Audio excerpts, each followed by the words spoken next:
Je me suis dit, mince, qu'est-ce qui se passe? Et dans ma tête, ce qui s'est passé, c'est, s'il était mort, il serait devant ma porte. S'il était mort, il serait devant ma porte. Et il me dit, voilà, effectivement, j'ai pris une balle au niveau de l'épaule. Et pourtant, je voyais qu'il y avait quelque chose qui allait pas, je le voyais. Il y avait un changement d'attitude. Ça lui arrivait d'avoir des moments d'absence où il pouvait rester à regarder le mur pendant quelques minutes. Il ressort de ce restaurant complètement alcoolisé, mais complètement beurré au point que ses collègues, son chef, doivent le ramener à pied à la maison. Ce soir-là, pour moi, c'est une date très compliquée. Je dis que c'est dur d'être dans un état d'esprit comme ça où on se sent moins que rien en fait. Mais quand il s'adresse à moi, parce que moi je suis l'éponge, je suis la personne en qui il est censé avoir le plus confiance, alors il va s'adresser à moi et en fait moi je le prends pour moi inconsciemment. Et du coup c'est un peu difficile parce qu'on se dit qu'il faut qu'on arrive à sortir de ça et on n'y arrive pas.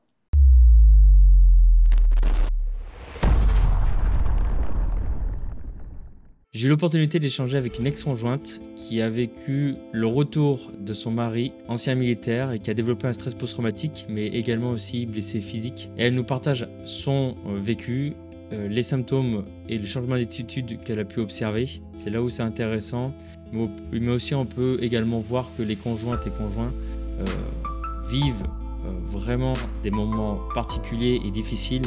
Et c'est pour ça que c'était important pour moi de vous partager, pour vous montrer que toi qui regardes cette vidéo, pense bien à ce que tu fais parce qu'on peut faire beaucoup de mal. Et donc du coup, ça permet d'avoir un autre regard, un autre point de vue. Et pour celles et ceux des conjoints qui regardent cette vidéo, ça permet aussi de voir que vous n'êtes pas seul, ça donne de l'espoir. Et laissez un commentaire si vous avez vécu ça et quelles sont en fait les différentes aides qu'il y a ou pas. Ce serait intéressant d'en parler et de voir ce qui existe. Et aussi, n'hésitez pas à mettre un j'aime sur cette vidéo, ça permet de référencer la vidéo et avoir plus de chances d'être vu, en espérant que ça tombe sur une conjoint qui vit ces moments-là. Et j'espère que ça pourra aider. N'hésitez pas à vous abonner aussi, ça permet aussi également de référencer la chaîne. Sur ce, bon visionnage. Merci d'avoir accepté cette invitation. Déjà, je vais te laisser te présenter dans un premier temps. Oui, j'ai 38 ans. Je suis maman du coup d'un petit garçon de 5 ans. Donc voilà, donc qui est effectivement militaire. Nous on s'est rencontrés en 2016. Je savais qu'il était déjà militaire puisqu'il travaillait sur une base. On s'est rencontrés par le biais d'une page de course à pied parce qu'on avait cette passion commune de la course à pied initialement.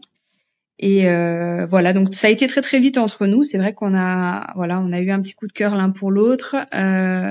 On s'est très rapidement mis ensemble, on a très rapidement emménagé ensemble et de cette union est né notre petit Léo. Voilà. Donc jusque-là tout se passait bien. J'ai été confrontée forcément à des départs en OPEX quand je n'avais pas encore mon fils. Un premier départ, donc ça s'était très bien passé. Le départ et le retour. Voilà, on a très vite trouvé nos marques. J'avais pas forcément de retour initialement négatif sur ces premiers OPEX. Il y en a eu un deuxième, donc quand on a eu notre petit loulou. Donc là, effectivement, pareil, c'était assez fluide, ça s'était bien passé. Pareil sur le retour, on a très vite nous de notre côté retrouvé nos marques. On était un couple quand même relativement sain, beaucoup de communication. Et puis maintenant, c'est vrai que dans les OPEX, on a quand même cette facilité à pouvoir communiquer avec les réseaux, etc. Donc c'est vrai que ça facilite beaucoup. Donc concernant Léo, Léo, on l'a préparé. Voilà. Donc moi, c'est vrai que ce soit lui, que ce soit moi, on travaille beaucoup avec les livres. Donc on avait beaucoup de moyens d'expliquer à l'enfant que papa il allait revenir. On a mis des choses en place pour lui faire comprendre parce que quand ils sont petits, ils comprennent pas forcément, ils ont pas de notion du temps. Donc c'est vrai que on mettait des petits outils en place pour pouvoir on utilisait le fameux calendrier où on mettait une croix chaque jour pour lui faire comprendre que papa il allait bientôt rentrer. Et ça roulait, tout roulait. On était un couple relativement épanoui, hein, vraiment. Alors on a des hauts, des bas comme dans n'importe quel couple, hein. On va pas dire que tout est toujours tout beau, tout rose, mais très sain. Voilà, on était un couple très sain. Et puis jusqu'à ce dernier OPEX. Voilà, ce dernier OPEX, donc il est parti. Je ne veux pas te couper. Ouais. Et il avait fait combien d'OPEX jusqu'à présent Alors avant moi, il était déjà parti avant qu'on se rencontre. Il était déjà parti une fois, il me semble. Donc ça devait être le 3e ou le 4e OPEX. Ouais, le 4e OPEX. Là, le dernier en date, c'était le 4e. Voilà. Donc c'est des OPEX qui duraient 4 mois en moyenne. Voilà. Et donc là, le dernier OPEX, effectivement, donc il est parti. C'était au mois d'octobre 2022. Et bon, alors comme je dis, hein, on sait qu'il n'y a pas de risque zéro, hein, bien évidemment. Hein, on sait que quand ils partent, voilà, tout peut arriver. Jusque là, c'est vrai que j'étais pas forcément une conjointe inquiète, parce qu'il avait cette faculté quand même à me rassurer au quotidien, à me dire que tout se passait bien, qu'il fallait pas que je m'inquiète. Et ça, c'est hyper important aussi pour nous les conjointes, parce qu'on a besoin de savoir que ça va, même si c'est pas facile et même si on se doute bien que des fois il nous cache certaines choses. Voilà, on a besoin de l'entendre. Donc ça, c'est quelque chose qui est hyper important. Donc du coup, c'est ce que je disais jusqu'à ce dernier OPEX où à quelques jours de Noël, exactement le 22 décembre 2022, j'ai reçu cet appel. Alors c'est assez bizarre parce que le 21 décembre, c'était son anniversaire. Et je sais pas pourquoi, 2 jours avant ce 22 décembre, j'ai eu un sentiment, j'ai eu quelque chose. C'était pas comme d'habitude. J'avais pas de nouvelles. Donc je me suis dit je sais qu'il y a des jours où il y a des missions où ils peuvent pas forcément parler. Donc c'est vrai que voilà, on se pose des questions quand il y a pas de nouvelles pendant quelques jours. Et puis un sentiment. Je peux pas l'expliquer. J'avais un sentiment étrange et effectivement ce 22 décembre quand je venais de récupérer mon fils, j'ai mon téléphone qui sonne et j'étais en véhicule. Je venais de rentrer du périscolaire. Et je vois un numéro que je ne connais pas, donc je me dis oh là là, je suis sûre que c'est le livreur qui arrive parce qu'on est le 22 décembre et que j'avais encore des commandes qui devaient arriver pour Noël et j'avais pas mis mon kit main libre parce que j'étais à 2 minutes de la maison. Et donc ça insiste et je me dis c'est quand même bizarre. Donc je mets mon kit main libre rapidement et je décroche parce que le téléphone ressonne encore une fois. Et on m'informe que c'est le chef de corps du régiment dans lequel appartient voilà. Donc là je me dis oi. Il y a quelque chose qui va pas. Et donc, forcément, je sais pas pourquoi j'ai le réflexe de dire, je suis en voiture. Voilà. Et il me dit, est-ce que vous pouvez vous stationner sur le côté rapidement parce qu'il y a eu un souci avec... Alors, j'avoue que cette annonce, c'est une première chose que je vais lever parce que, on est formé, enfin, je pense que n'importe quelle personne est formée pour pouvoir annoncer quand il y a un souci, mais on n'est jamais prêt. Que ce soit eux ou que ce soit nous à l'entendre, on n'est jamais prêt. Et c'est vrai que là, je me suis retrouvée dans cette phrase où il s'est excusé d'ailleurs par la suite, le chef de corps, parce que je lui ai expliqué mon ressenti. Et c'est vrai que je lui ai dit, c'était très maladroit. Je suis en voiture, vous me demandez de me stationner et vous me dites qu'il y a eu un souci. Moi, dans ma tête, effet tunnel, direct. J'ai tout occulté. Je me suis dit, mince, qu'est-ce qui se passe? Et dans ma tête, ce qui s'est passé, c'est, s'il était mort, il serait devant ma porte. S'il était mort, il serait devant ma porte. Donc, je me suis rapidement stationnée parce que j'arrivais vraiment chez moi. Et de là, je lui dis que je suis stationnée et il me dit, voilà, effectivement, j'ai pris une balle au niveau de l'épaule, mais il va bien, ses jours ne sont pas en danger. Alors, dans ma tête, je me suis dit, il aurait dû commencer par, il y a eu un souci avec rien, rassurez-vous, il va bien. Et là, du coup, j'aurais peut-être pas eu cette espèce d'effet un peu adrénaline, parce que clairement, j'étais comme ça, quoi. Je tremblais de la tête aux pieds. Et là, je me suis dit, ok, il va bien, ok. Bon, il m'explique rapidement que voilà, il s'est pris une balle sur une intervention, qu'il a été transféré donc du coup pour les premiers soins, que là, il allait être rapatrié du coup à l'hôpital militaire à Paris, et que effectivement, je pourrais avoir voilà le nécessaire pour pouvoir le rejoindre rapidement, etc. Qu'il allait me contacter aussi rapidement. Mais en fait, je serais incapable de vous dire concrètement s'il m'a expliqué ce qui s'est passé, ce qui s'est pas. Il y a une partie de la conversation, je l'ai clairement occultée. Voilà. Et donc suite à ça, effectivement, il m'a rappelé quelques heures après, plutôt en forme, bizarrement, plutôt serein, bizarrement. Et alors effectivement marqué dans le visage, parce que je pense que c'est un peu pareil, l'adrénaline de son côté. Donc je savais pas exactement ce qui s'était passé. Il m'a dit que je devais pas m'inquiéter, qu'il allait bien. Il sortait d'une intervention. Il a été opéré du coup dans la foulée quand il a été rapatrié. Et bon, un peu rassurée, je me dis, ok, ben prends un peu de recul, laisse-lui un peu de temps et ne te précipite pas directement à Paris. Peut-être qu'il a besoin aussi un petit peu de, voilà, déjà de se reposer, de digérer. Et puis il me disait qu'il avait beaucoup de visites dans la foulée qui arrivaient parce que du coup il y a des généraux, etc. Bon bref, donc je me suis pas précipitée. Et puis quand il l'a souhaité, je l'ai rejoint. Donc quelques jours après, justement pour le passage à la nouvelle année avec mon fils. Donc on a très bien été pris en charge de ce côté-là. Voilà, comment dire, la Cabat, etc. M'a contacté, a fait le nécessaire. Le BEH a fait le nécessaire aussi pour que je puisse partir. On m'a aidé à prendre mes billets. Enfin, tout a été très vite pris en charge. Donc c'est vrai que nous, en tant que femme de militaire, moi, j'ai jamais été confrontée à ça. Et c'est vrai que j'ai pas forcément, de mon côté, comme on n'habite pas proche du régiment, j'ai pas forcément de contact avec tous ces interlocuteurs. Donc pour moi, c'était un peu nouveau. Voilà, j'ai découvert un peu ça. Et c'est vrai que voilà, donc j'ai pu partir là-bas. On a passé quelques jours là-bas. Et puis quand il est revenu, on a très vite eu la visite justement du responsable du BEH qui est venu nous voir et qui nous a dit alors voilà, on va discuter. Je veux vous aviser que ça va pas être facile. Il va y avoir des hauts, il va y avoir des bas. Vous risquez d'être confronté à certains moments difficiles. Et en fait, on l'a écouté. Hein. On était tous les deux sur le canapé, on l'a écouté, etc. Et il est reparti. On a fermé la porte. Et franchement, on a rigolé comme deux idiots en se disant mais pourquoi il nous dit tout ça? Ah ouais, excellent. Voilà. Il est rentré à la maison, c'était quand? C'était en 2023.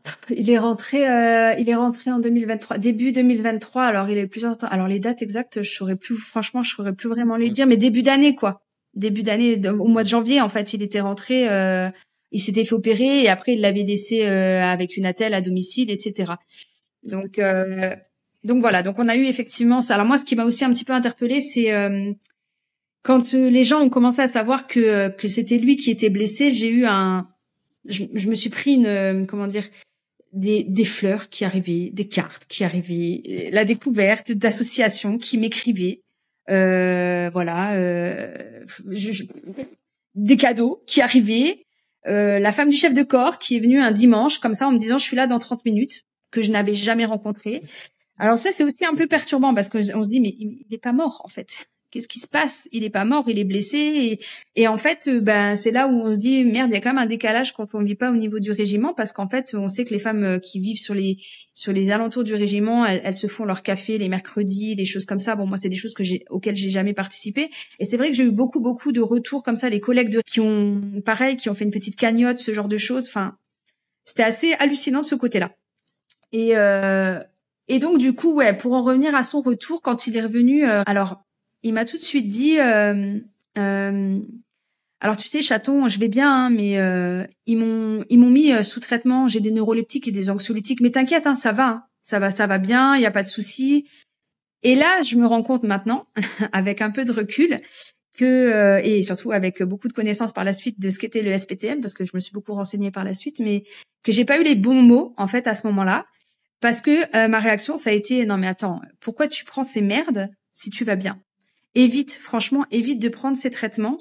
Si t'as pas de soucis pour le moment, ne les prends pas. Parce que si on peut éviter, on évite.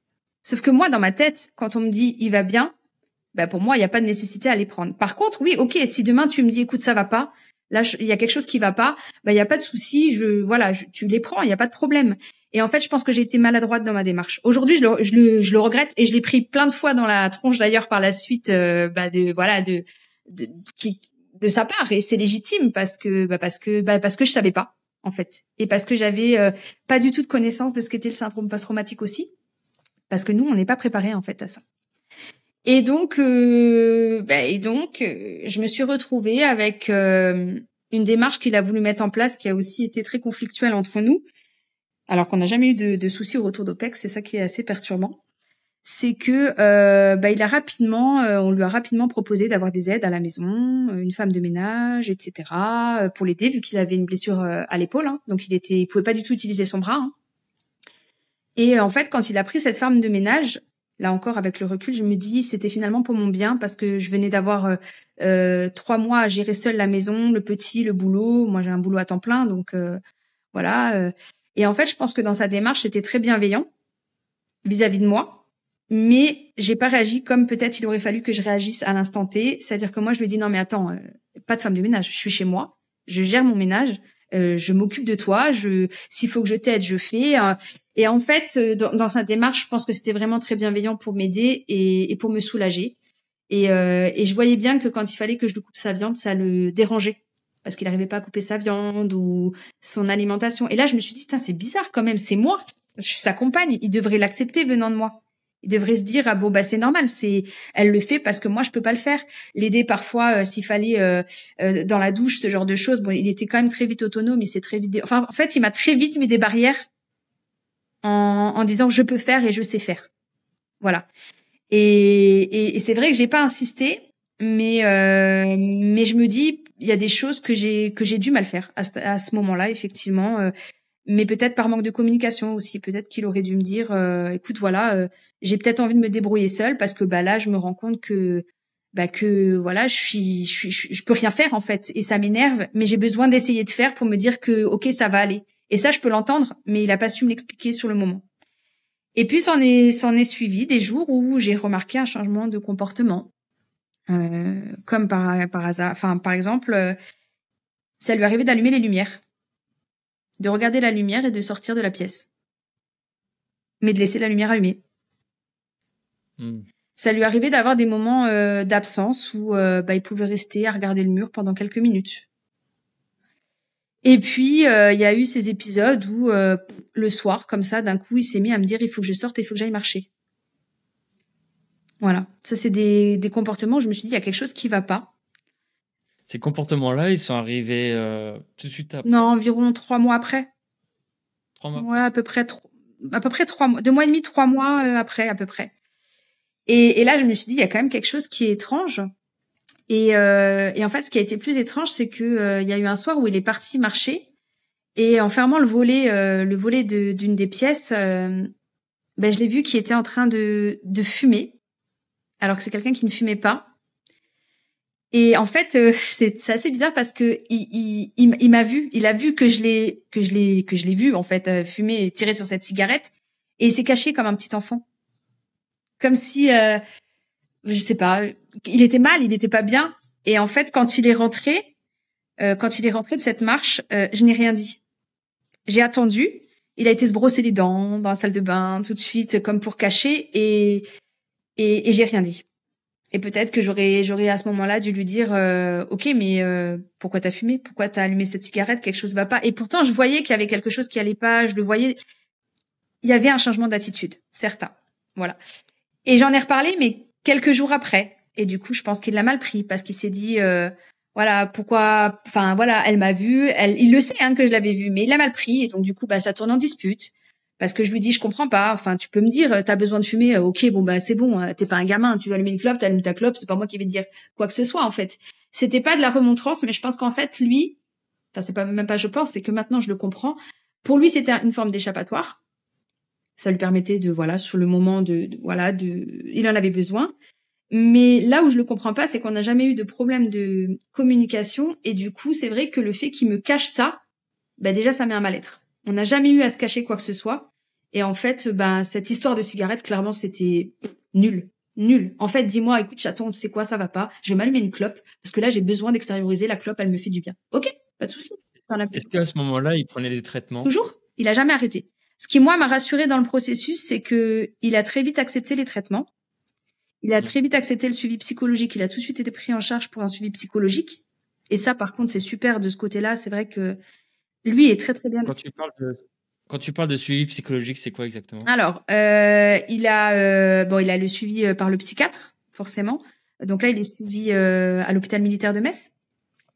Et il a rencontré aussi la psy du régiment. Alors ça a été aussi un petit sujet un peu compliqué. Parce que moi, du coup, j'ai rencontré aussi la psy du régiment. Ah, intéressant. Ouais. J'ai rencontré la psy du régiment, mais pour moi, je le dis honnêtement, je vais être très honnête, c'était de la merde. Je suis désolée de le dire, mais c'était de la merde. Parce que me dire, en fait, il faut que vous compreniez maintenant que vous êtes un dommage collatéral, vous et votre fils. Ouf, c'est pas ce que j'ai besoin d'entendre. Déjà, je sais pas ce que c'est que le syndrome post-traumatique. Je le découvre. J'ai pas besoin d'entendre que je suis un dommage collatéral, en fait, parce que j'ai juste besoin d'être rassurée à ce moment-là. Et je pense que alors je lui jette pas la pierre, hein, mais je pense qu'elle a pas eu les bons mots aussi. Je sais pas. J'ai pas accroché. Et quand je suis rentrée, j'ai eu le malheur de dire non, mais franchement, c'est juste pas possible en fait. On peut pas me dire ça. Et c'est vrai que j'ai beaucoup dénigré cette psychologue. Et du coup, je sais pas si lui, dans son suivi, il s'est senti obligé d'aller voir ailleurs parce que justement, ça m'avait déplu. Et ça aussi, c'est des choses là maintenant avec le recul où je me dis putain, j'ai mal fait. Mais parce qu'en fait, on n'est pas formé, on n'est pas prêt à ça en fait. Et je me dis, eh ben lui, peut-être qu'il s'est senti obligé d'aller dans le civil. Et donc du coup, il a pris une psychologue dans le civil. Voilà. Il se fait suivre par quelqu'un. Aujourd'hui, je suis incapable de dire quel est le nom de cette psychologue. Alors, il me disait qu'il était suivi, etc., mais ne me donnait pas le nom de ses thérapeutes. Son psychiatre, pareil, qui le suit à l'hôpital militaire, je ne savais pas. Jusqu'à ce que j'apprenne qui c'est, je ne savais pas.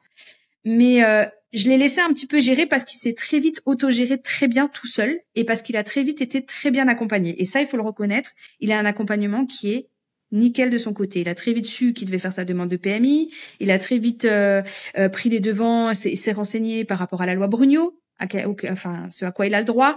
Tout ce à quoi il a le droit, en fait, finalement, il a très vite pris les choses en main. Et je ne m'en suis pas mêlée. Voilà. Mais même pas que je m'en suis pas mêlée, c'est que je pense inconsciemment, il m'a très vite mis de côté, en fait, de tout ça. Comme s'il voulait prendre possession de ça et que je n'ai accès à rien. Et c'est clairement le ressenti que j'ai aujourd'hui, et c'est encore le ressenti que j'ai aujourd'hui, c'est qu'il ne veut pas m'inclure dans tout ça, en fait. Voilà. Et donc, du coup, ces attitudes, etc., ces changements de comportement, ils ont continué. Ils ont continué avec des moments où, sur des événements, sur des dates, sur des cérémonies, il y a eu de l'alcool. Voilà, il y a eu de l'alcool. Tu me disais qu'il buvait pas d'alcool. Non.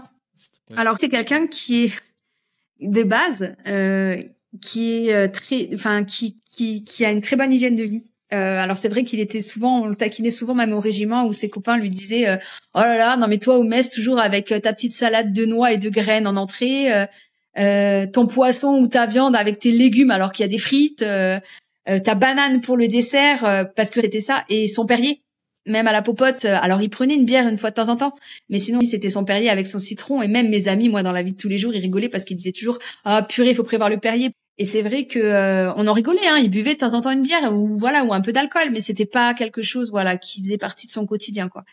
Et du coup là l'alcool est arrivé. Voilà. Et il y a eu un jour, je me souviens, où je suis rentrée du travail à 17h et il y avait cette bouteille de limoncello sur la table. Et là je me suis dit 17h, limoncello, c'est juste pas possible.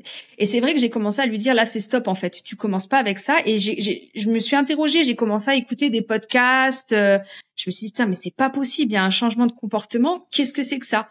J'ai regardé des vidéos. Je passais mes nuits à écouter des podcasts, à regarder des vidéos. J'ai acheté des bouquins.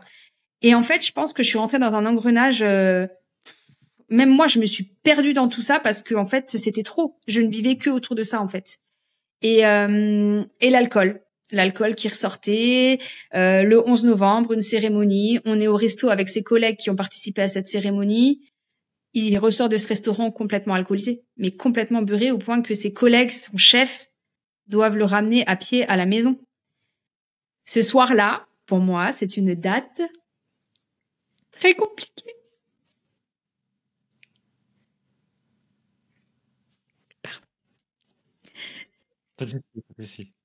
Ça a été très compliqué parce que ce soir-là, il était dans un état où je l'ai plus jamais reconnu, en fait.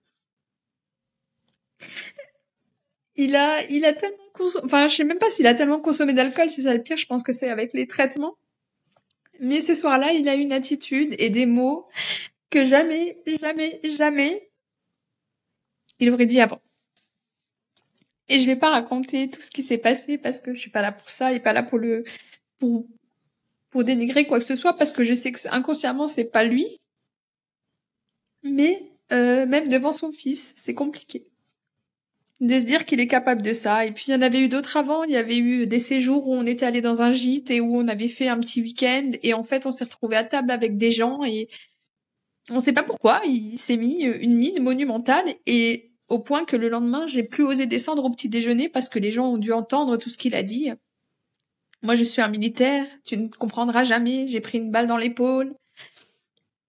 Et en fait, avec le recul et avec tout ce que ça engendre et tout ce que ça, voilà, tout l'expérience que j'ai pu acquérir maintenant au bout de 2 ans et les connaissances que j'ai pu acquérir, je sais qu'en réalité, parfois, quand il dit ça, il se parle à lui. Quand il se dénigre, il se parle à lui-même. Et du coup, je me dis que c'est dur d'être dans un état d'esprit comme ça où on se sent moins que rien, en fait. Mais quand il s'adresse à moi, parce que moi, je suis l'éponge, je suis la personne en qui il est censé avoir le plus confiance, alors il va s'adresser à moi. Et en fait, moi, je le prends pour moi inconsciemment. Et du coup, c'est un peu difficile parce qu'on se dit que faut qu'on arrive à sortir de ça et on n'y arrive pas. Et en fait, on est malheureux. Lui, il est malheureux. Moi, je suis malheureuse. Notre fils, il est au milieu de tout ça et il faut tout le temps le rassurer parce que papa, il fait plus forcément de câlins, il fait plus de bisous. Il est dans sa bulle, il pense qu'à ça, il ne parle que de ça. Et pourtant, il suit des thérapies, il suit son suivi médical, il est hyper volontaire là-dedans. Et moi, je l'essaie de lui donner des conseils. Essaye peut-être de reprendre le travail à mi-temps thérapeutique. Et puis, si c'est pas ça, bah, c'est pas grave. Si tu te sens pas de reprendre, eh ben, peut-être que tu peux te reconvertir vers autre chose. Et lui, en fait, il retient que, elle veut pas que je retourne à l'armée. Alors que pas du tout. J'essaie de trouver des solutions. J'essaie de te guider. Peut-être trop. Je pense que je me suis trop investie. Aujourd'hui, en tant que femme, je pense que je me suis trop investie et que je suis pas trop restée à ma place. J'aurais peut-être parfois juste dû avoir une écoute active, sans forcément répondre. Mais c'est difficile. Parce que quand on voit la personne qu'on aime souffrir comme ça, bah, c'est difficile, quoi. Vraiment difficile. Et là, il y a eu des moments où j'ai très mal réagi aussi, hein. Il y a eu des moments de colère où j'envoyais tout chier et où je lui parlais pas correctement. Et on est toujours dans un couple, on est deux. Et aujourd'hui, avec le recul encore, j'ai eu tendance à beaucoup lui mettre la faute dessus sur plein de choses, mais en fait, je sais que c'est pas lui, en fait. C'est plus lui. Et c'est ça qui est compliqué, c'est que, en fait, nous, finalement, personne nous accompagne. Qui nous accompagne? Personne n'accompagne. Comment? Ah, personne l'accompagne, c'est-à-dire. C'est-à-dire, moi, j'ai un suivi psy parce que je vais le dire, hein, mais 3 mois après son retour, on m'a déclaré un cancer. Et du coup, l'oncologue, la première chose qu'il m'a dit, c'est, vous savez, avec tout ce qui se passe dans votre vie en ce moment, il est possible que ce cancer il soit arrivé parce qu'émotionnellement, c'est trop pour vous.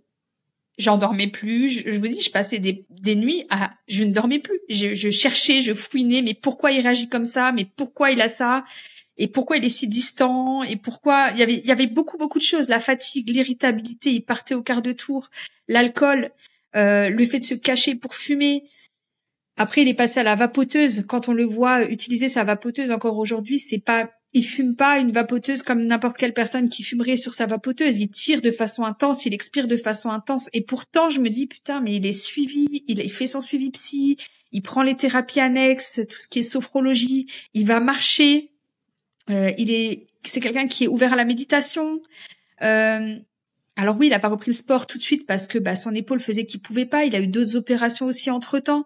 Pareil, je lui ai conseillé d'avoir un autre avis quand à Percy, on lui a dit c'est fini, on peut plus rien faire pour votre épaule parce qu'il avait plus de rotation externe. Il m'a écouté, donc il m'écoutait. Il a pris un autre avis, il s'est fait encore une fois opérer. Il s'avère que ça n'a pas marché, il a plus de rotation externe. Mais au moins il aura tenté. Et en fait, j'ai l'impression que je me suis trop investie. Aujourd'hui, pour moi, je me suis trop investie dans mon rôle d'aidante, en fait. Et j'ai encore fait une dernière chose avant la séparation, c'est que on m'a proposé d'aller, le BEH, à une journée des aidantes. C'était la première année qu'ils faisaient ça. Et j'y ai été. Et en fait, j'étais la seule femme qui était seule, en fait. Tous les militaires qui étaient là-bas, ils étaient tous accompagnés de leurs femmes. Et moi, je me suis dit, mais pourquoi je suis seule, en fait? Et là, je me suis dit, en fait, il veut pas m'inclure dans tout ça. Il veut pas que je rentre dans tout ça. Et Est-ce que tu penses que c'est sous forme de protection? Comment? Est-ce que tu penses qu'il fait ça pour te protéger ou autre? Alors, aujourd'hui, je dirais qu'il y a deux options à ce choix. À ce choix, il y a deux options. C'est soit, c'est pas bien, hein, mais je vais le dire, soit il y a un autre élément moteur derrière qui fait que il a peut-être rencontré quelqu'un qui lui apporte une écoute différente et voilà, qui est tombé dans sa vie à cet instant-là et qui fait que voilà, il a plus envie d'être avec moi. Ou effectivement, il m'a protégée parce qu'il savait que je souffrais beaucoup. En fait, ça fait 2 ans où vraiment, moi, je tiens un journal de bord et où quand maintenant, aujourd'hui, avec le recul et la séparation, je relis le journal, je me dis que ça fait, on va dire, 1 an où je dis que je suis pas heureuse, que je sais pas si je vais tenir à long terme, que je le reconnais plus, que c'est plus celui que j'ai connu et que finalement, est-ce que notre couple, il est pas voué à l'échec? Et peut-être que lui, il m'a protégée de ça aussi parce qu'il s'en est rendu compte, parce qu'il me connaît. Je sais pas. J'ai pas la réponse. J'ai besoin de la réponse et il me la donne pas. Il me la donne pas, mais pas parce qu'il veut pas, mais parce qu'il est pas prêt. Et il faut que j'accepte, en fait, qu'il soit pas prêt. Et entre 2023, début 2023, 1 an après, bon, il y a l'alcool qui arrive. Et comment ça va dans l'évolution? Ça s'empire. Ça s'empire Comment tu vois que ça empire? Une fois que ça empire, ça empire partout. C'est-à-dire. Pardon, et comment tu le vois quand que ça empire? Alors, en fait, la consommation, déjà, elle devient de plus en plus régulière.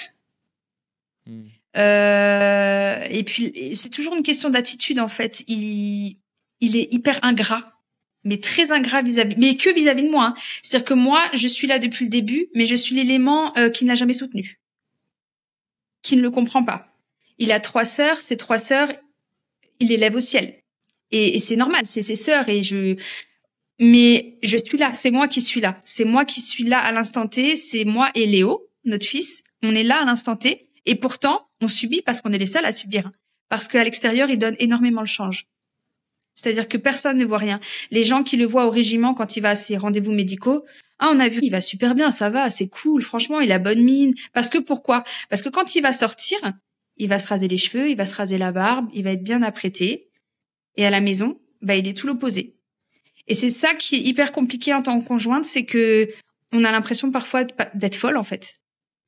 Et de se dire, mais putain, il y a personne qui voit rien, c'est pas possible, il va pas bien. Et j'ai beau dire qu'il va pas bien, j'ai l'impression qu'on m'entend pas. Et ça, c'est quelque chose, même auprès du régiment, le soir où je rentre du travail et où ce 29 octobre 2024, il me dit, il faut qu'on arrête.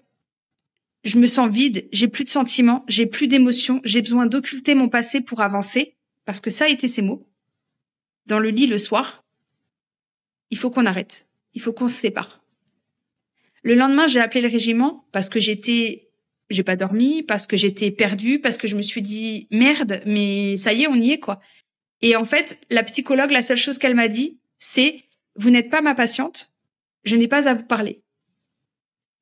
Je suis pas en train de vous demander ce qu'il en est de son suivi médical. Je suis en train de vous aviser qu'il y a quelque chose qui va pas. Soit le traitement, il est plus bon. Soit il y a vraiment une grosse descente parce que dans sa tête, il y a cette fameuse partie du cerveau, comme m'a expliqué le psychiatre pendant cette conférence à la journée des aidants, qui s'est décrochée et qui fait que, là, il tombe dans une bonne dépression. Mais pourquoi? Parce que ça fait 2 ans qu'il est à la maison, qu'il tourne. Il me fatiguait aussi à tourner en rond. Ces attitudes là tout le temps à ne jamais s'asseoir, et ça c'est les traitements qui font ça. Il tremble, je sais pas, il y avait une attitude qui était pas saine en fait. Et là de me dire ça, quelqu'un qui se sent vide, c'est grave d'être vide, parce que vide, ça veut dire qu'on peut faire n'importe quoi. Et moi j'ai eu peur qu'il fasse une bêtise ce soir-là. J'ai eu peur que dans les jours qui suivent, j'ai eu peur qu'il fasse une bêtise. Et le pire, c'est que je me suis dit, putain, s'il part marcher, je sais même pas où il va marcher, parce qu'il ne me dit rien. Ça fait 2 ans qu'il ne me dit pas. Et il va me dire, mais si je t'ai dit. Et ça aussi, ça nous fait passer pour folle. Mais si je t'ai dit, tu dis que je t'ai pas dit, mais je t'ai dit. Non, mais tu m'as pas dit, en fait. Ne dis pas que tu m'as dit. Ok, il y a peut-être des choses que tu m'as dites et que moi aussi, je dis pas, il y a peut-être des choses qu'il m'a dites et où je me remets aussi en question et je me dis, si, il a dû me le dire et puis moi, j'étais pas là. Mais non, j'ai jamais su. Et je sais qu'il allait marcher sur un secteur, mais je suis incapable de dire sur quel secteur, où il va exactement. Et du coup, la psychologue me dire ça, je lui dis, je cherche pas à avoir une information sur son dossier médical. Je suis en train de vous dire que ces mots sont pas normaux. et qu'il y a un problème, qu'il faut revoir la chose, qu'il faut faites-le venir, voilà. Et du coup, j'ai appelé aussi quand il a décidé de se séparer, hein, ça a été très vite. Hein. C'est-à-dire que 29 octobre, il se sépare. 3 semaines après, le pacte s'était rompu. 1 mois après, on était chez le notaire pour la revente de l'appartement. Et fin d'année, donc au mois de décembre, le 10 décembre, j'ai signé mon bail. Et j'ai galéré pour trouver un appartement et j'ai eu du soutien de personne. De personne. Et ça, franchement, ça, je vous le dis honnêtement, d'avoir des fleurs, d'avoir des gens qui viennent vous voir, des femmes de chef de corps, d'avoir des fleurs, d'avoir des cadeaux, des cagnottes. Ah ça, oui, ça, je l'ai eu. Par contre, quand moi, j'ai eu besoin qu'on m'aide à me reloger, qu'on fasse un appui pour la demande de logement social parce que se retrouver du jour au lendemain avec un gamin où on peut pas le déscolariser, il faut rester sur le secteur, etc. Alors le BEH m'a dit, puisque j'avais un très bon contact avec le chef du BEH, c'était d'ailleurs mon seul appui et encore aujourd'hui je le remercie parce que vraiment il a été présent quand même. Et il m'a dit on va faire le nécessaire, on va appeler, mais après on peut pas te promettre. Ah, ils ont appelé, probablement. Moi, la mairie, en l'occurrence, qui gérait ça, m'a dit qu'ils ont jamais eu d'appel. Maintenant, je sais pas, c'est peut-être faux ou c'est peut-être pas les mêmes interlocuteurs. Je jette la pierre à personne. J'ai pas eu ce que je voulais. Je me suis démerdée de mon côté. Je me suis pris des portes dans la tronche sur la fin d'année. J'ai trouvé un appartement. Je me suis relogée. Je me suis démerdée avec l'aide de mes amis, etc. Mais qui m'a appelé aujourd'hui? Qui m'a appelé aujourd'hui pour savoir si j'allais bien, si j'étais installée, si j'avais besoin de quoi que ce soit, si mon fils avait besoin de quoi que ce soit, parce qu'à la rigueur, moi, je suis femme, je suis adulte, mais il y a un gamin là-dedans. Qui? Alors moi, je fais mon suivi psy. Oui, mon suivi psy, je le fais parce que depuis tout ça, je le fais. Alors au début, je bénéficiais des bons d'Alam. Donc, faut quand même savoir que les bons d'Alam pour la prise en charge psy, c'est 16 séances. Et après, les 7 séances. Parce que 16 séances, quand on fait 2 séances par mois, ça va vite. Et après, le militaire, il est pris en charge. Lui, le militaire, il est accompagné. Lui, le militaire, là, actuellement, son prêt d'appartement est pris 100% en charge. Donc, il a pu racheter notre appartement. Il a pu le racheter sans aucune difficulté. On lui a pas fermé de porte. Moi, par contre, on m'a fait chier. On m'a fermé 15 portes pour repartir en location parce qu'une femme seule avec un salaire à temps plein, hein, et je gagne relativement bien ma vie, je suis dans la fonction publique, tu galères. Voilà. Donc, par chance, j'ai trouvé quelque chose de très bien. Je suis très bien. Mais il a fallu que parce qu'il voulait une garde à 50-50 aussi. Donc, je lui ai accordé sa garde à 50-50. J'ai aucun intérêt à lui refuser. Mais du coup, c'est vrai que je me dis, qui m'a aidé, moi, finalement? Lui, on lui déroule tout. Hein. Lui, il a tout ce qu'il veut. Hein. Il n'y a aucun souci de ce côté-là. Il est accompagné. Là, je viens d'apprendre qu'il va reprendre le travail à mi-temps thérapeutique mardi prochain. Je sais pas. Des fois, je me dis, en fait, on a l'impression qu'il va bien. Et pourtant, moi, je sais qu'il va pas bien. Et maintenant, il faut que j'arrive à m'en détacher. C'est ça qui est compliqué parce que ça reste le père de mon fils, donc je serai toujours là pour lui. Mais j'attends certaines choses, surtout avec les frasques auxquelles j'ai eu le droit les derniers temps, et pas plus tard que les derniers temps, par exemple, l'alcool. Encore une fois, c'est-à-dire qu'avant que je quitte l'appartement, à partir d'octobre, il y a eu une grosse descente au niveau de l'alcool, tous les jours. Tous les jours, et on parle pas d'une consommation d'alcool quand j'entends sa sœur et que je veux les aviser aussi parce que la famille c'est pareil, hein, ils sont loin, donc forcément ils donnent le change et je peux pas leur en vouloir, mais quand je leur dis, vous savez, ça va pas, et ça fait un moment que je leur dis ça va pas à votre frère, ça va pas à votre frère, et j'ai de très bonnes relations avec mes belles, maintenant j'ai un peu occulté, mais j'ai de très bonnes relations de base avec mes belles-sœurs. Je comprends pas, je vous dis que ça va pas. Pourquoi vous m'écoutez pas? J'ai aucun intérêt à vous dire que ça va pas si c'est pas la réalité. On se sent seul. On est clairement seul. Et ça, c'est une réalité pour beaucoup de femmes militaires. On n'est pas appuyé, on n'est pas soutenu, on n'est pas aidé. On nous accompagne pas, en fait. Et que ce soit du côté militaire, que ce soit du côté de la famille, et je peux pas leur en vouloir. S'ils connaissent pas le syndrome post-traumatique, moi-même je le connaissais pas, je peux pas leur en vouloir. Mais je pense que c'est important que les gens ils observent, parce que quand les gens me disent qu'il va bien, observez-le. Des fois, il y a juste besoin d'observer, pas forcément de parler, parce que lui il va vous dire ouais ça va, t'inquiète, le bras, j'ai fini ma rééducation, tout va bien. Ouais, ok. Mais il y a pas que le bras en fait, il y a là-dedans, et là-dedans ça va pas bien. Et c'est là, voilà, c'est ça c'est vraiment le gros point. Et là je vous dis, l'alcool vraiment ça a été. Alors c'est pareil, hein. Entendre dire si je bois comme ça, c'est à cause de toi. Mais c'est toi qui as fait le choix de te séparer, c'est pas moi en fait. Quand j'ai déménagé officiellement le jour J où j'ai tout amené, tous mes cartons et j'ai laissé une bonne partie des choses dans l'appartement, il s'est mis une mine monumentale le soir. Il avait le petit. Donc là, on parle quand même à un moment, stop, quoi. Là, il y a quelques semaines, j'ai été contactée par le périscolaire parce qu'il est arrivé complètement alcoolisé au périscolaire et ne voulait pas, avec 10 minutes de fermeture du périscolaire, il est arrivé 10 minutes en retard et il ne voulait pas partir en disant que j'allais lui retirer son fils. C'est pas moi qui retire l'enfant, en fait. Arrête de me mettre tout le temps la faute dessus. Il dit, tout est de ma faute, en fait. C'est pas de ma faute. Ok, je suis peut-être celle qui t'a sonné les cloches quand il fallait les sonner, les cloches. Ça, je l'ai bien compris, que c'est ce qui te plaisait pas. Et je pense qu'il m'a sorti de sa vie aussi à partir du moment où j'ai mis un gros holà sur l'alcool, sur son comportement, sur ne plus me laisser faire, parce que sur les conférences de syndrome post-traumatique, on nous explique que le militaire, il faut s'adresser à lui sans utiliser le tu, parce que le tu, c'est l'incrimination. Okay. Voilà. Par exemple, un exemple simple, je sais pas, je vais partir un exemple basique, mais il est à la maison toute la journée, il a pas vidé de la vaisselle. Tu n'as pas vidé de la vaisselle, t'aurais pu vider de la vaisselle. C'est pas méchant, mais t'étais toute la journée à la maison, t'aurais pu vider de la vaisselle. Il aurait fallu que je dise, mince, j'ai occulté ce matin de vider de la vaisselle, bon bah je vais m'en occuper un petit peu plus tard. Non, au bout d'un moment, c'est plus un train de vie, c'est-à-dire que c'est stop. Non, tu n'as pas vidé de la vaisselle, c'est une certitude, et tu n'avais que ça à faire. Ce qui n'était pas le cas. Moi, ce qui me rassurait, c'est il s'occupait beaucoup la journée, il n'était pas inactif, il s'est pas laissé non plus enfouir dans une routine à dormir et à rien faire. Et c'est ça qui m'a un peu rassurée. Et c'est en ça où je dis que l'accompagnement pour le militaire, il est quand même nécessaire. Il a commencé à faire de l'art-thérapie, il fait de la peinture. C'est plus la même personne. Et il a changé tout notre appartement, il a refait toutes les peintures dans l'appartement. Et ça aussi, pour moi, faut l'avaler aussi derrière. Parce que en l'espace de 4-5 mois, là, j'ai un déménagement, une garde partagée, des frasques avec l'alcool au périscolaire où ils sont contraints d'appeler les gendarmes, un accident de voiture où j'apprends qu'il a sa voiture pendant 3 semaines au garage, le soir où j'ai dû aller récupérer mon fils au périscolaire parce qu'il était complètement alcoolisé, qu'ils n'ont pas voulu lui remettre, j'ai un appel de ses sœurs qui me disent que s'il s'est mis dans cet état, c'est de ma faute. Je n'étais même pas avec lui, on s'est même pas vu depuis 1 semaine, on se voyait même pas en fait. On peut pas me mettre tout sur moi, en fait. Votre frère a un problème. Acceptez-le que ça ne va pas. Et accompagnez-le, en fait. Mais arrêtez de dire que c'est de ma faute. Et c'est en ça où on se sent franchement, complètement démuni. Donc moi, là, aujourd'hui, où j'en suis à faire un gros travail sur moi. Parce que moi aussi, j'ai besoin de faire un gros travail sur moi. À me recentrer sur moi, très clairement. Et à me dire que, je lui souhaite que des belles choses, forcément. Ça reste le père de mon fils. Et quand bien même ça ne le serait pas, je lui souhaite juste qu'il avance positivement, parce que s'il avance positivement pour lui, il va avancer positivement pour notre enfant. Et moi, tout ce qui m'importe aujourd'hui, c'est de le savoir bien. Moi, c'est insupportable pour moi de savoir qu'il va pas bien. Quelqu'un qui se dit être vide, c'est pas possible. On peut pas vivre comme ça. Et aujourd'hui, tu vois une évolution ou il a toujours pas évolué sur... Si je vois une évolution, je crois qu'il avance même plus vite que moi, j'ai l'impression.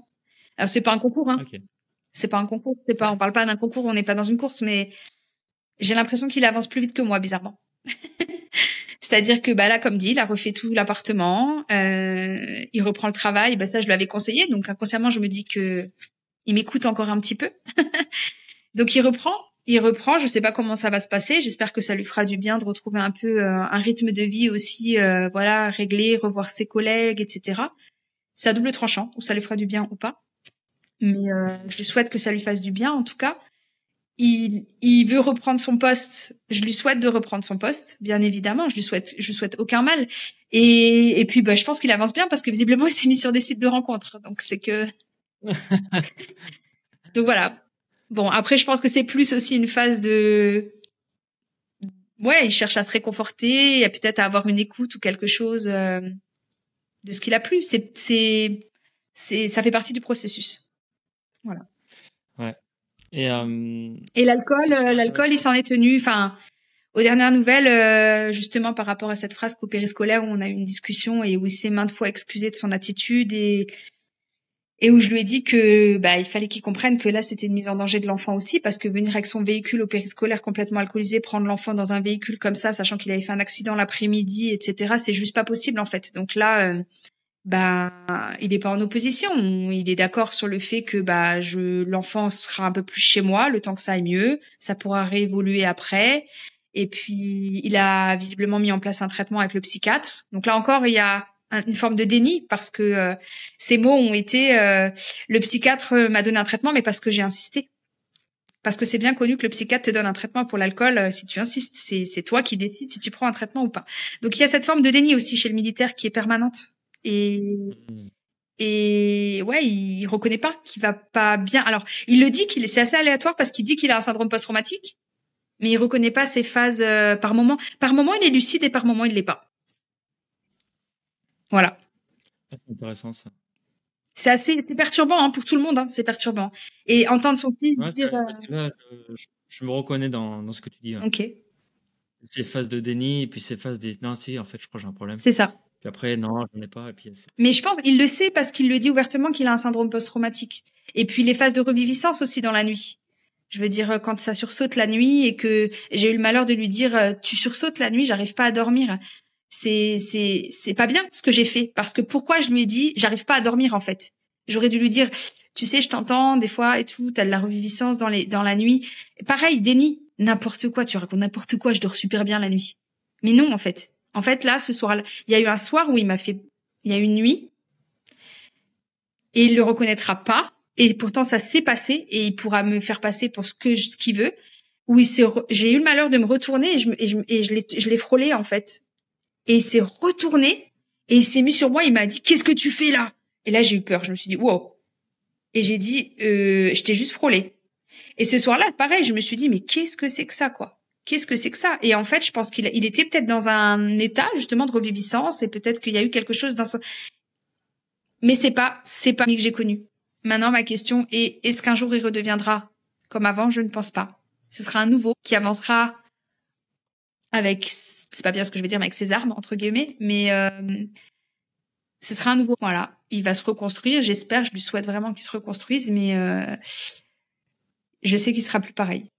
Et dans ma tête, je me dis, aujourd'hui, avec mon travail, moi, personnel, c'est que si la vie, elle est faite comme ça, si c'est arrivé comme ça à l'instant T, c'est peut-être qu'il est arrivé à un moment de sa vie où il fallait qu'il évolue ou que moi, j'évolue. La seule chose qu'il faut, c'est essayer de garder un peu de respect. Et aujourd'hui, c'est un peu compliqué. Voilà.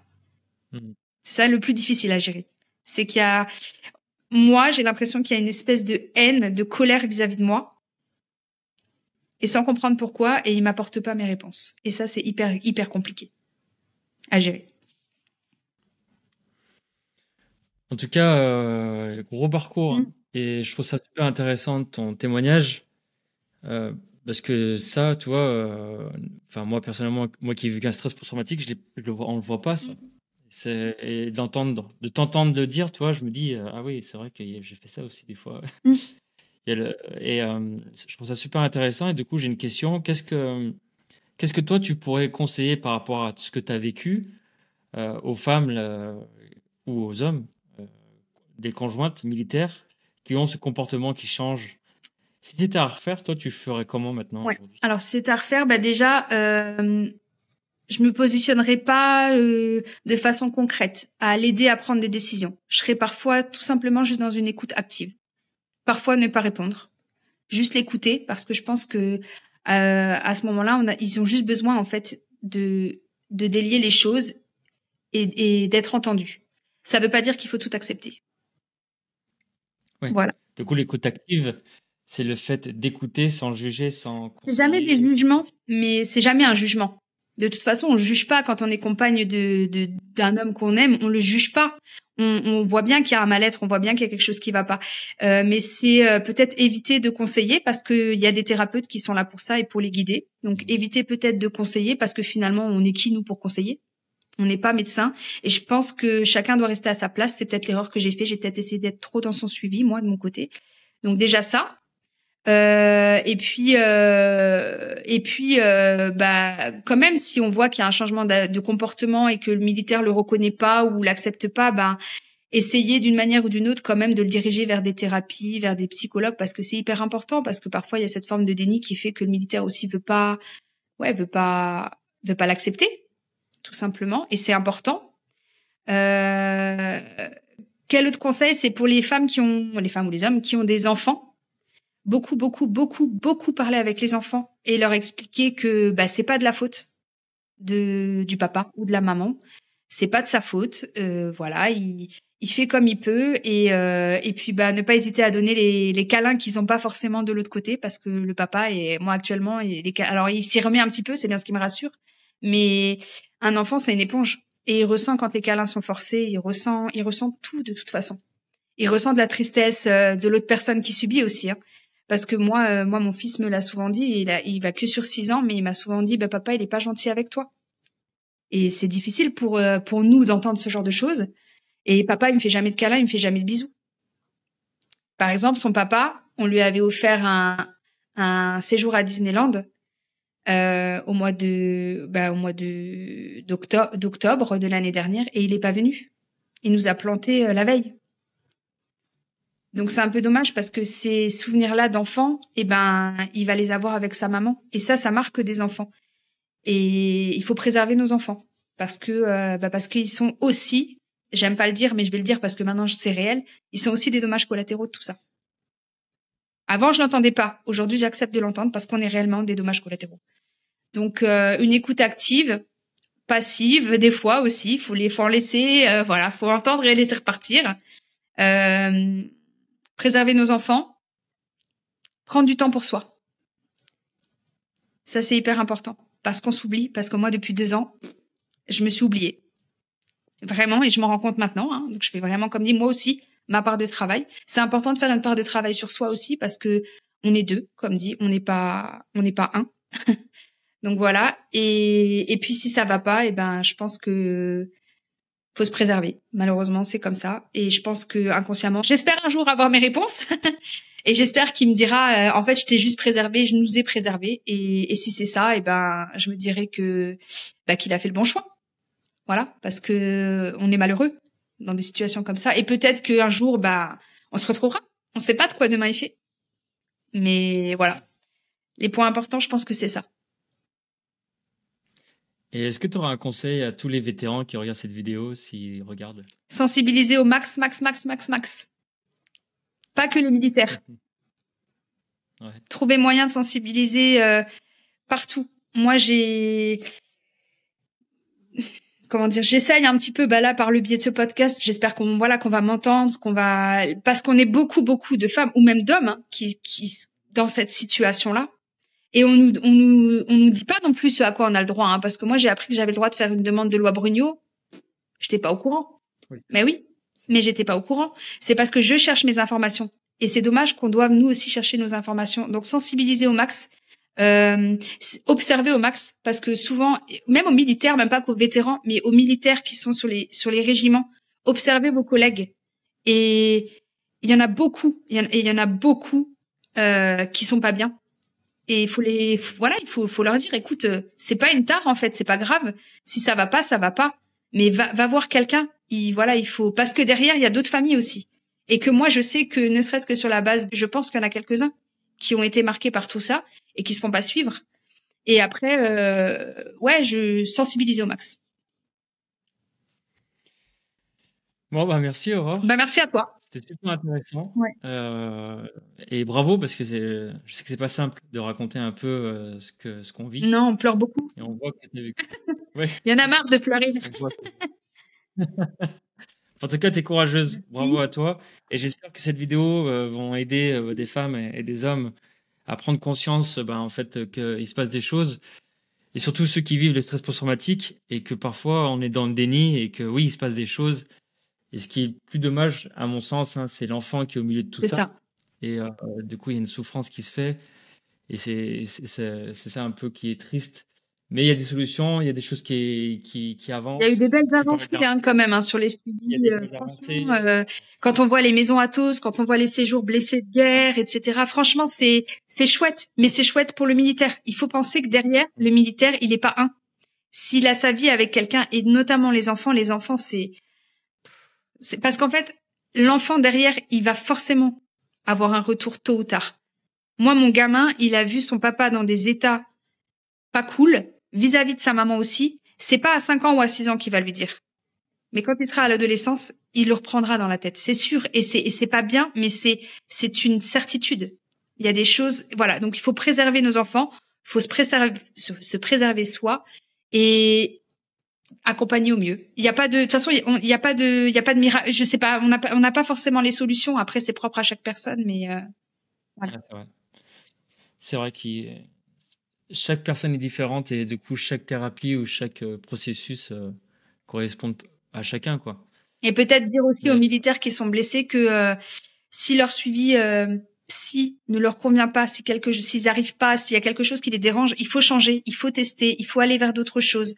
Il faut parfois s'ouvrir aussi à d'autres choses. Moi, par exemple, il s'est ouvert à la peinture, c'est un truc qu'il aurait jamais fait avant. Dans l'appartement, il y a des plantes de partout, c'est pas quelque chose qu'on avait.